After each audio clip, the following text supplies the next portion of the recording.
Greetings, everyone. Once again, September brings with it a special time dedicated to the International Day of Peace.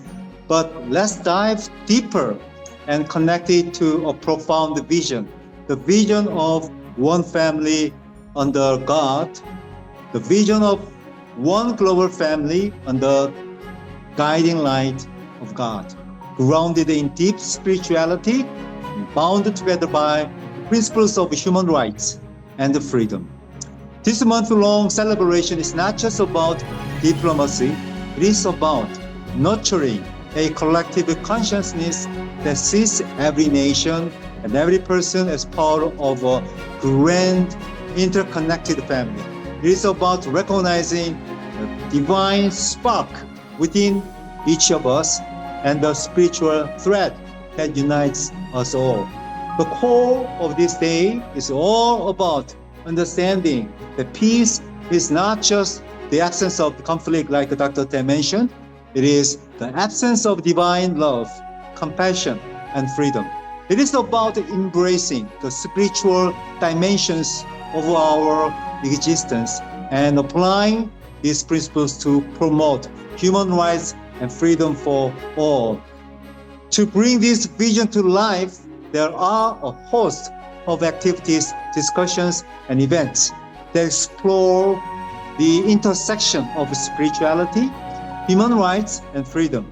These gatherings serve as a powerful reminder of our collective responsibility to safeguard these rights and uphold the spiritual dignity of every individual. And here is where it gets even more exciting. Young people like you play a pivotal role in manifesting this vision. The International Day of Peace encourages youth to channel your deep spirituality and passion for freedom into meaningful initiatives, giving them a platform to voice their concerns and ideas for a world where all are treated with dignity and respect.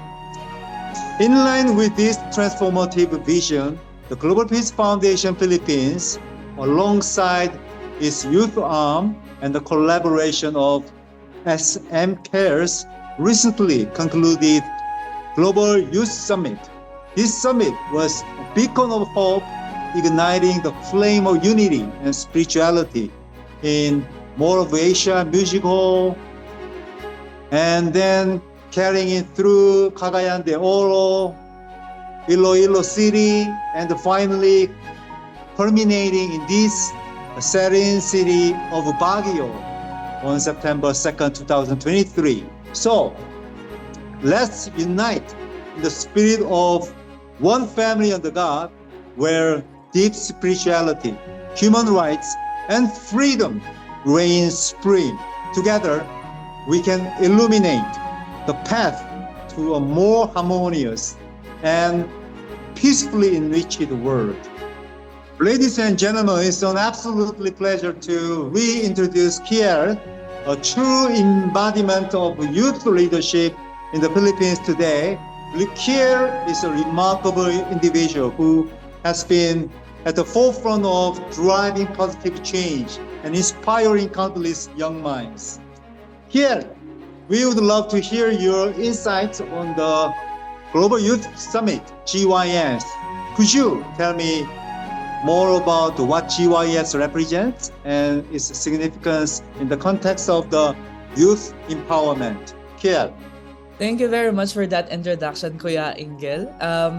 As you know, Global Peace Foundation Philippines put an emphasis on community engagement and development, specifically on youth development and engagement. And in 2011, Global Peace Foundation found the right partner that advocates for the very same thing, community and youth empowerment. That birthed an annual event that brings together young leaders and change makers from the Philippines and around the world.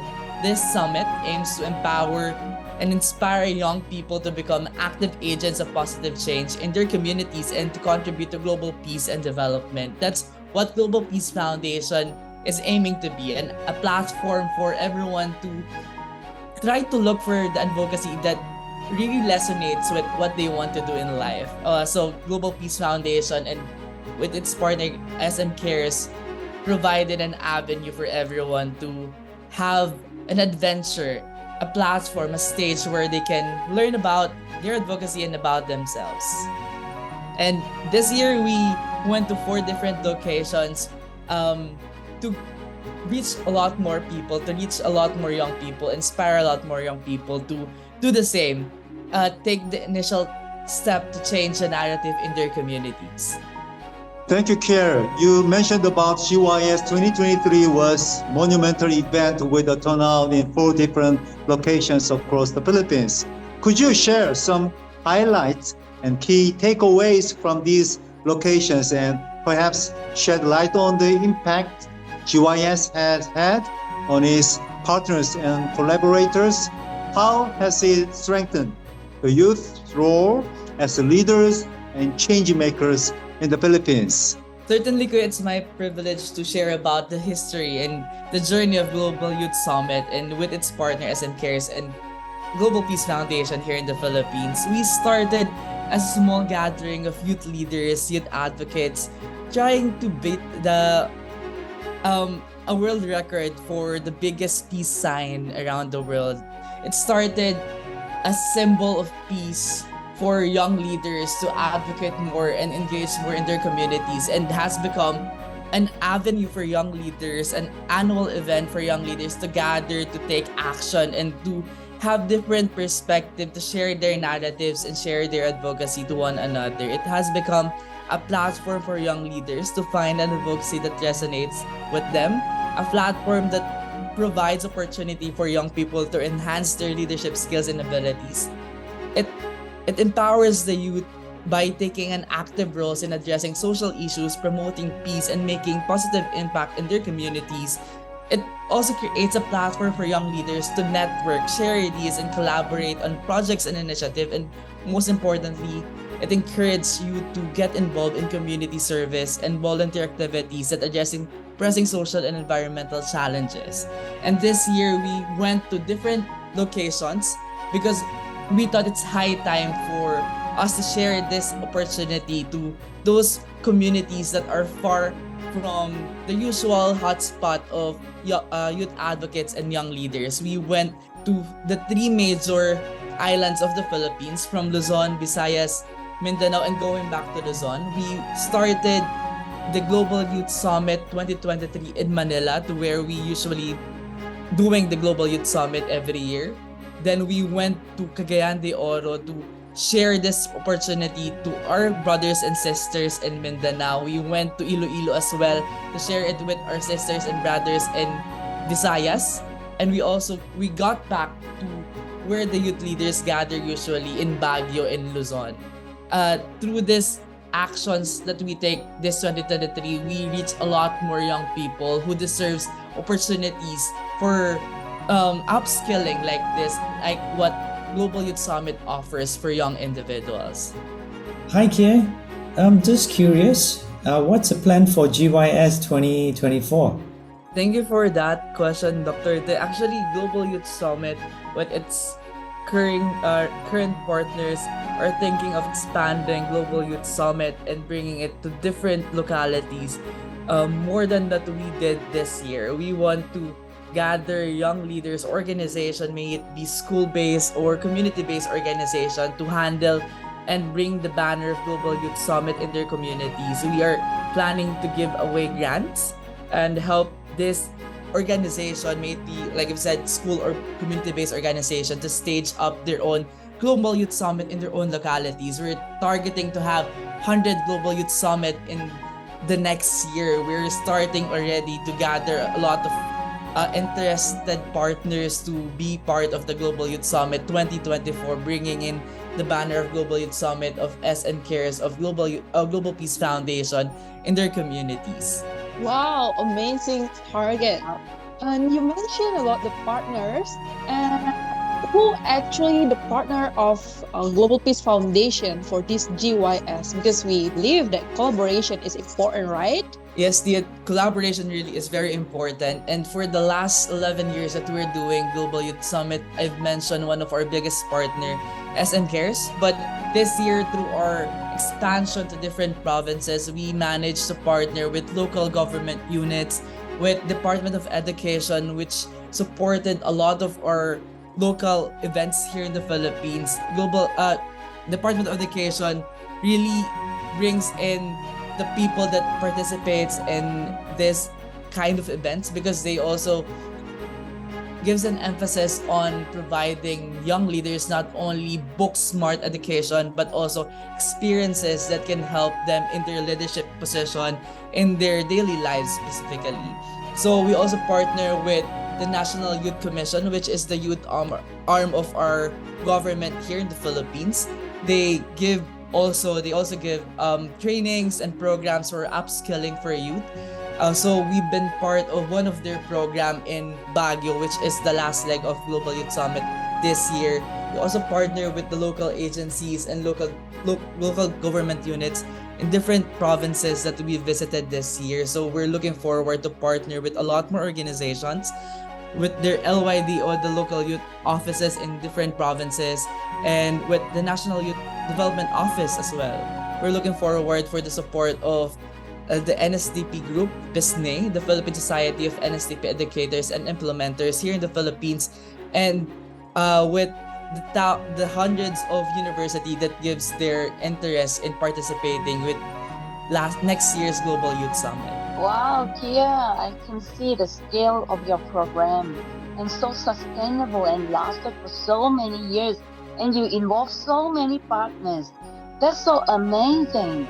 I'm just wondering if United Nations is in it, and which SDG you addressing. Thank you for that question, Ate Urching. Actually, we're following the UN SDGs, the Sustainable Development Goals by United Nations, for the topics and themes that we are discussing every year that we're having Global Youth Summit. And we actually ask our youth leaders, the prior participants of Global Youth Summit from the prior years, and the youth leaders that we engage through our different programs aside from Global Youth Summit. We ask them what are the specific SDGs that we need to discuss this year. We are picking the top 5 priority SDGs for this year's Global Youth Summit to talk about. And in this way, we can know and gauge what are the important topics that the youth really thinks that we should talk about this year, and really engage them with this kind of engagement. They have the ownership of the discussion and the topics that we'll be having for each and every Global Youth Summit that we're having. Pierre, thank you for sharing those incredible insights about the achievement and impact of GYS. It's truly inspiring to see the positive transformation that this event has brought about in the Philippines. Your dedication and leadership in fostering youth empowerment and collaboration are commendable. We look forward to witnessing even more remarkable accomplishment on this journey towards a brighter future. Keep up the fantastic work here. That's a wrap for today's incredible episode. Dear listeners, we have just scratched the surface of some truly remarkable upcoming events and topics. But before we sign off, here are a sneak peek at what's on the horizon. Mark your calendars for November 6th. We have the Global Peace Pre-Convention led by Global Peace Woman in Philippines. And November 7th, we have the Global Peace Media and Digital Forum and press release for the Global Peace Convention 2023. Now we also have Transformative Educators Conference in collaboration with the Department of Education in Philippines. But that's not all. The grand finale is the Global Peace Convention 2023 happening at the Marriott Hotel in Manila. It's a week full of inspiring events, including the Youth Festival on December 10th, and Educators Congress on December 12th, plenary session on December 13th, and a spectacular evening on December 3rd, with the launching of Global Peace Corps and a gala dinner featuring the prestigious Global Peace Award ceremony on December 14th. We are also on the looking out for potential partners and sponsors to join us on this incredible journey. We are keen to know if you, our amazing audience, enjoy these topics and discussions. Please share your thoughts with us in this comment. And then part 2 sneak peeks. In our next episode, get ready for an enlightening conversation about corporate social responsibilities. We will delve into what really works in CSR, benefiting both communities and the corporate world. We'll also explore the strides that Global Peace Foundation has and its partners have made in this realm. Plus, we want your input. Tell us which peace and sustainability topics you love for us to cover in the future. And lastly, don't forget to like and subscribe to our channel on YouTube. Follow us on Facebook, X, Instagram, Spotify, and TikTok for more engaging content. So, stay tuned for part 2. And until then, keep dreaming big for a brighter future, more peaceful world. See you soon, and may God bless you and your family abundantly. Let's dream big, Aju!